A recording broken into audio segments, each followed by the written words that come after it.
Oh, hi there. Welcome back to Introduction to Philosophy. We are now going to have our last lecture in the God unit. This is not going to be directly about God so much as it's going to be about some closely related topics, miracles and the supernatural. If God exists, then at least one supernatural being exists. That's God. And at least a lot of religious traditions, part of believing in the religion in question is not just believing in God, but also believing in various miraculous events. So, the parting of the Red Sea by Moses, or Jesus raising Lazarus from the dead, um, various things that are miraculous or miracles. And there are on the news, you hear reports of people claiming that new miracles have occurred, that somebody was able to um, heal somebody without using any medicine, just by laying their hands on them and praying. Or a statue was found weeping blood, and that is a miraculous occurrence. Or someone had a tortilla and they could see Jesus in the tortilla. That's a miracle. Or so they say. The question is, should you believe in miracles? And we're going to look at a very interesting argument that comes from David Hume about whether you should believe in miracles. And you might recall back in the empiricism unit, back in the empiricism lecture from the epistemology unit, we talked about the way in which Hume used his empiricism to argue against various things, argue against causation, argue against the self. And I indicated that he also had an argument against miracles, and we would get to it later. And now it's later. So here we are, it's lecture 19, and we're going to be talking about Hume's argument against believing in miracles. Do you believe in miracles? Maybe you do. But should you believe in miracles? If you ask Hume, old David Hume, he would say, when anyone tells me that he saw a dead man restored to life, just to give an example, a miracle, a dead person restored to life. Whenever anyone ever tells me that he saw a dead man restored to life, I immediately consider with myself whether it be more probable that this person should either deceive or be deceived, or that the fact which he relates should really have happened. I weigh the one miracle against the other, and according to the superiority which I discover, I pronounce my decision and always reject the greater miracle. Hume is a really good writer, and being a good writer is not the same as being a clear writer, however. If you want to really get clear on what the argument is, it's going to take a little bit more work than simply reading this paragraph.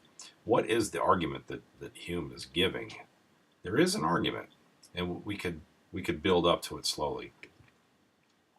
One way of appreciating how the argument is supposed to go is by considering some very straightforward answers to the following two questions. One question is, well, what is a miracle? How would you define a miracle? And the second question is to ask, well, how do you know? I mean, assuming that you know things, how do you know those things? Let's start with a miracle. What would you say the definition of a miracle is? If I asked you, and don't look it up in the dictionary, just think about what you understand when you hear the word miracle. How would you define the word miracle? And most people, if you ask them this, they'll think about it a little bit. They'll come up with things along the lines of something like this. A miracle is something that's unexpected. A miracle is something that is contrary to the laws of nature. Another way of putting what it means to be contrary to the laws of nature is to say there's something contrary to the regularities of experience. So here's a regularity of experience. Whenever you have something and you let go of it, it falls. What goes up must come down. And if I said, guess what, when I let go of this, it's going to fall, you don't say that's a miracle. You say, like, yeah, no kidding. I knew that was going to happen. That's what always happens. But now if I let go of this and it just hovers and it starts dancing around in the air, and then it grabs a pen and it writes Jesus is Lord on the wall, that might be miraculous. Or you might think there's special effects, that I played some kind of trick with the computer. But if that really did happen, if it wasn't a trick, if the rubber brain really did just hover in midair when I let go of it, that would be contrary to the regularities of experience. That's not usually what we experience when someone lets go of something. Usually what we experience when they let go of something is that it falls. What goes up must come down. And you might say that's just what a law of nature is a regularity of experience, a regularity of what is usually observed. Something that is expected as opposed to unexpected. So a miracle would be something unexpected, something contrary to the laws of nature, or something contrary to the regularities of existence. So I said we needed to consider two questions. The first question was, what is a miracle? And we now know the answer, that a miracle is something that by definition would be contrary to the regularities of experience, or in other words, contrary to the laws of nature. But now let's go on to that second question. How do you know what you know? What are the sources of knowledge? Now that's a big question, and we already had several lectures about it, but we're focusing on the arguments of Hume, and at this point you know what Hume's going to say. The sources of knowledge are experience. Sensory experience is where you get knowledge. Now, you might say, well, isn't it a little more complicated than that? Like, some of the knowledge we get is from our own senses, but a lot of the knowledge we get is from the testimony of others. Either we heard it on the news, or a teacher told us, or a friend told us. Well, that still is going to tie to the sensory experiences. The testimony of others, like someone telling you on the news, well, you don't get to say you now know it unless you've got independent reason for thinking they're trustworthy. And how are you going to get that independent reason for thinking that they're trustworthy? There's only one way you're going to get it, is if you somehow can relate it to the regularities in your own sensory experiences. Whenever they speak, and you've had an opportunity to verify their claims, they come out verified. So I observe that you say things that turn out to be true, and so now the next time you say something, I trust you, and I get to even say I now know it. Why do I know that there's a car parked out there? Because George told me there is, and I've already established that George is a reliable witness. So what are the sources of knowledge? Well, there's two sources of knowledge: your own senses or the testimony of others. But really, they all just boil down to this one. You only really know things through the testimony of others if you have independent verification that those other people are reliable witnesses and reporters. Okay, now let's consider the question of whether you should believe in miracles. So there's some miracle in question. Some miracle happened. Ask yourself first, question number one: did you experience it? The so-called miracle, did you experience it, or did you hear about it from someone else? So let's say the miracle in question is that Joe Blow was dead, and then 2 days later he's not dead anymore. Joe Blow allegedly rose from the dead. Okay, question: did you see it yourself? Did you see Joe die? And did you see that he was dead for 48 hours and then that he came back to life? Or did you just hear about it? Someone else told it to you. Well, let's take the first option. Suppose you observed Joe die. But let's think this through. Did you observe Joe die? Like, maybe you observed Joe get hit by a car, and he wasn't moving. And then they brought him to the hospital, and they said he was dead, but maybe they were wrong. Maybe he was still alive. He was close to death, but maybe he was still alive. So you experienced this thing yourself, but you got to ask yourself, did it really happen? So we're in question two. There's this thing, this allegedly miraculous thing that you observed yourself, but you got to ask yourself, did you observe it correctly? Is it more probable that it really happened in the miraculous way that it seemed to happen? Or is it instead more probable that somehow you were mistaken? Either you hallucinated him ever getting hit by a car in the first place, or that you assumed he was dead just because he wasn't moving or breathing. Maybe he was somehow still alive. So what's more probable?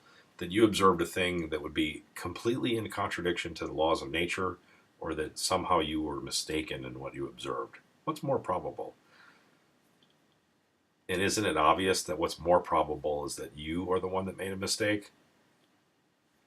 Well, why is that more probable? Well, the laws of nature just are what usually happens, just by definition. So, what's more probable, just by definition, is the thing that usually happens.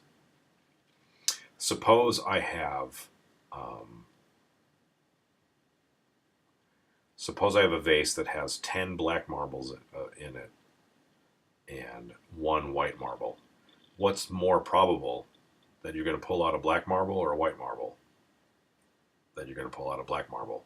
What usually happens when you randomly pull a marble out? You pull out a black marble. So what usually happens and what's more probable are just the same thing, two different wordings for the same thing. So what usually happens? Do people rise from the dead after 48 hours? No, they don't. But it seems like he did, right? Well, you're obligated to come up with some explanation that's for what really happened, such that that explanation doesn't posit that the laws of nature were violated. There's got to be some way that you can have observed what you saw without him actually having died and then come back to life after 48 hours. Well, one way you could have that observation is if he was actually playing a trick on you, or somebody else is playing a trick on you. Another way you could have had that observation without him dying and then coming back to life is you were actually dreaming, or maybe you were hallucinating for the 48-hour period. Maybe you had some kind of psychotic break with reality. Or maybe you just were a little bit hasty in concluding that he was dead, and he actually wasn't dead. He was just in a weird kind of coma. So let's go back to the beginning. Did you experience it for yourself or hear about it from someone else? If you experienced it yourself, we go to stage 2, and you got to ask yourself what's more probable, that you experienced it correctly or incorrectly. And you realize that by definition, what a miracle is, it follows then that it's more likely that a miracle didn't happen. It's more likely that what happened was something non-miraculous. Because by definition, a miracle is something that would go against the regularities of experience. It would go against what usually happens. But what usually happens is the more probable thing. So therefore, what probably happened is not a miracle. But now let's go back to stage 1. Did you experience it yourself or hear about it from someone else? Suppose that you heard about it from someone else. So it wasn't you that saw Joe Blow get run over by a car and then come back to life 48 hours later. Someone else told you about it. Now you've got to ask yourself, what's more probable? That the miracle actually happened, or that the speaker is either trying to deceive you, they're trying to play a trick on you, or they themselves were deceived. Either someone played a trick on them, or they just made a mistake in what they were observing, or they were hallucinating. What's more probable? Again, by the definition of what a miracle is something that is highly improbable. A miracle is something that would go against the regularities of experience. It just follows that the most likely thing is that they are either deceived or themselves a deceiver. So, however you slice it, whatever evidence you have that a miracle occurs, you're always going to have more evidence that the miracle didn't occur. And if you're rational, what you believe in is that which there's the most evidence for. So you never can be rational and believe that a miracle occurred. That is the conclusion of Hume's argument. So again, here's that quote. I'll read it again. This is the quote from the beginning. When anyone tells me that he saw a dead man restored to life, I immediately consider with myself whether it be more probable that this person should either deceive or be deceived, or that the fact which he relates should really have happened. I weigh the one miracle against the other, and according to the superiority which I discover, I pronounce my decision and always reject the greater miracle. You gotta reject the least probable thing, and the least probable thing is that an actual miracle occurred. So, given that miracles are highly improbable by definition, it is always more reasonable to believe that they didn't happen. So there's a couple of morals to draw from the story, a couple things to say in interpreting Hume. Hume is not arguing that miracles don't occur. It's logically possible for miracles to occur. They're not defined as impossible things. They're just defined as things that would be really unusual. Now, should you believe that these unusual things ever happen? No, because whatever evidence you have for them happening is always going to be destroyed, overwhelmed by contrary evidence, evidence that it didn't happen. So therefore, you're never going to be in a position where you're able to have a justified belief in a miracle. So you shouldn't believe in miracles. Okay, let's consider some study questions. Study question 1. Which most accurately describes the conclusion of Hume's argument about miracles? A. You can never have more evidence in favor of believing that a miracle occurred than evidence that it didn't. B. It is impossible for miracles to occur. C. While it's not impossible for miracles to occur, none actually have occurred yet. D. All of the above. E. None of the above. Study question 2. Which most accurately describes one of the premises of Hume's argument about miracles? A. You can never have more evidence in favor of believing that a miracle occurred than evidence that it didn't. B. It is impossible for miracles to occur. C. While it's not impossible for miracles to occur, none actually have occurred yet. D. All of the above. E. None of the above. Study question 3. Which of the following is best defined as something unexpected, contrary to the laws of nature, or contraries to the regularities of experience? A. Miracle. B. Nature. C. Law. D. Evidence. E. Hume. And here are the answers to the 3 study questions. A. E. A. This has been lecture number 19. I think maybe this is the shortest of the video lectures so far. It's a miracle